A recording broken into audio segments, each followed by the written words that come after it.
kegiatan industri jagung, karena kan di sini Pak produksi jagung Kabupaten Garut tuh banyak di Desa Pangerena, tapi yang tadi itu hanya sampai ke bibit kering. Nah, kenapa? Terus kan dikirim ke luar ya, ke luar Garut. Habis itu nanti bentuk pakan ternak dikirim lagi ke Garut. Nah, kenapa kita dari Dinas Perikanan Peternakan berpikir ya udah kenapa nggak kita kelola aja langsung di Garut berupa tepung jagung. Jadi selain untuk menambah penghasilan dari petaninya, dapat nilai tambah juga dari tepung jagung, karena kan kalau jagung pipil itu mungkin sekitar 5.000 atau 6.000 ya sekarang, 6.000 ke atas, sedangkan kalau bentuk tepung jagung itu bisa sampai 10.000. Berarti ada range-nya untuk penambahan penghasilan. Nah, menarik investasi gitu ya, meningkatkan kapasitas, nilai tambah dari yang awalnya hanya ini pengeringan saja kan, pengeringan saja nanti bisa menjadi tepung. Pasti kan butuh lokasi tuh. Iya. Apakah lokasinya menggunakan tanah punya siapa? Apakah clear and clean gitu? Kalau tanah kemarin terakhir kita koordinasi itu tanah milik desa dengan Pak Kades, kita coba untuk kerjasama, karena di proyek investasi ini kita rencana dikelolanya oleh BUMDes, karena BUMDesnya sudah ada, terus dia bergerak juga. Jadi nanti kami rencananya BUMDes itu ketika kita kan ingin membangunnya industri pengolahan tepung jagung. Ya nanti si jagung-jagung yang dipanen oleh petani itu diterima oleh BUMDes, dan BUMDes memberikan feedback berupa pemberian bibit, pupuk itu disediakan oleh BUMDes. Jadi nanti BUMDes memberikan untuk sarana produksinya, nanti hasilnya diterima oleh BUMDes, BUMDes mengelola. Untuk lahannya kami memang bekerja sama dengan desa, jadi lahannya akan menggunakan lahan milik desa. Awalnya kita tuh akan di sebelah sini di samping, tapi kan lahannya agak turun. Akhirnya Pak Kades menawarkan untuk pindah lokasi yang agak dekat di sini, yang luasnya lebih luas dan mungkin lebih rata gitu ya Pak untuk keadaannya. Sebenarnya kalau lahan sih clean and clear ya, karena sudah dari desanya sudah memberikan dukungan gitu. Desa Pangerena itu salah satu desa yang paling banyak menanam jagung. Dari 14 desa di Kecamatan Pangerena ada 9 desa yang potensi jagung. Yang paling besar itu di Desa Pangerena. Ini luas lahannya itu 1.200 Pak. Desa Pangerena saja dengan hasil pipil jagung kuning saja itu 7 ton per hektar. Nah itu mungkin bagi kelompok tani di sini, kalau misalkan ada investasi dari hasil pengolahan jagung, mungkin itu akan memberikan nilai yang positif Pak. Mungkin bisa dengan nilai tambah, nilai jual yang tinggi, dan mungkin ada selain bertani dengan jagung, mungkin yang tadinya ibunya bapaknya tani mungkin bisa bekerja di lingkungan 5 hektar ya.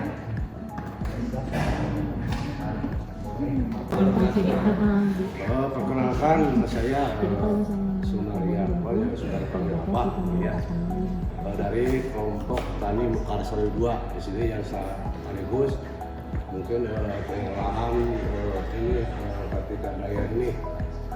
Nah mungkin tadi yang sudah disampaikan oleh Bapak PL dan Bu Dinas gitu ya, memang betul di sini sementara penghasil jagung itu sekarang masih berceceran gitu ya, dari hasilnya itu kemana aja gitu jual gitu kan, soalnya kan belum terbentuk, belum ini bisa dikumpulkan di satu titik gitu ya. Nah memang dulu rencana di atas kelompok semua yang mendorong BUMDes gitu ya, BUMDes untuk mengadakan sebagai istilahnya penabung dan sebagai pendistribusi dari hasil pertanian jagung khususnya gitu, supaya kalau jagung Pangerena itu kan kalau di segi lihat kualitasnya bagus. Ada yang mau apa itu namanya investor itu ya, investasi di sini mungkin sangat bisa sangat menguntungkan kepada semua pihak gitu ya. Di antaranya kepada petani, standar harga juga mungkin standar pasar bisa ini tidak ada permainan gitu ya. Kalau sekarang standar pasar juga kan masih ada permainan gitu.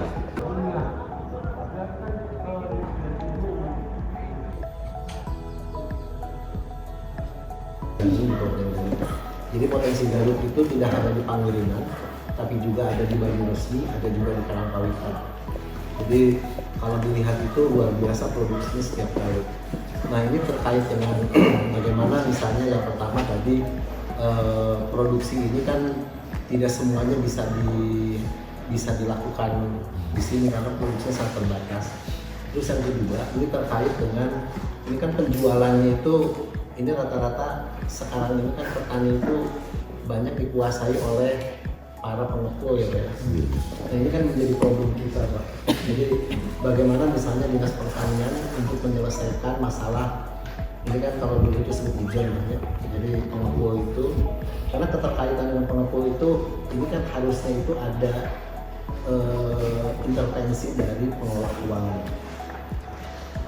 Kalau misalnya kita pinjam ke pengepul, misalnya hari ini pinjam, hari itu dikasih.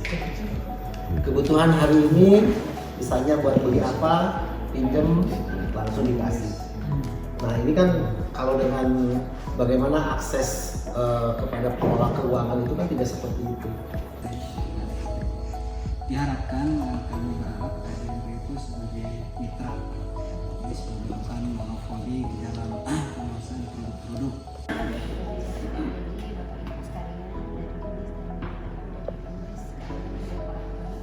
Alhamdulillah kita dapat ketemu secara langsung dari memang sejalan dengan apa yang sampai bahwa kalau investor pasti inginnya yang jelas, tidak hanya dari sisi kesiapan saja, tapi dari sisi cuannya itu ya Pak. Dari sisi cuannya itu ini menguntungkan atau tidak, bagaimana menarik investor supaya memang dia mau menanamkan ininya dananya. Kalau misalkan saya secara pribadi sudah berpikir gitu ya, oh ini menguntungkan pasti itu sangat dimikirkan lebih lanjut untuk dipilih dari sekian. Ada yang berhasil dari apa yang sudah disusun udah repot-repot disusun proposal, aduh nggak dapat investornya kan rasanya gimana gitu ya.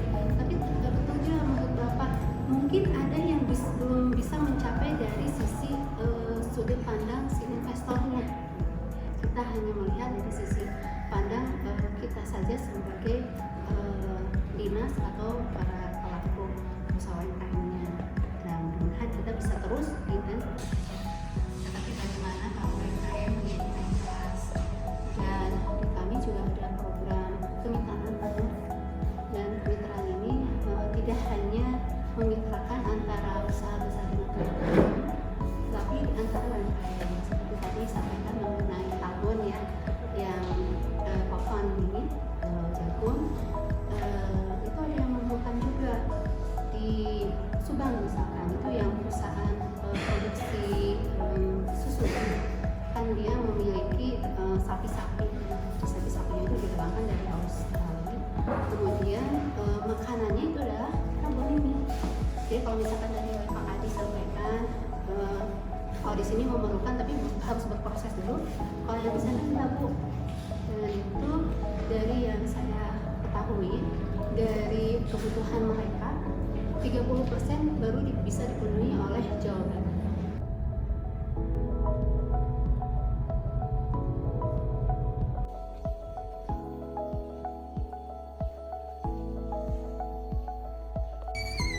Mana dulu?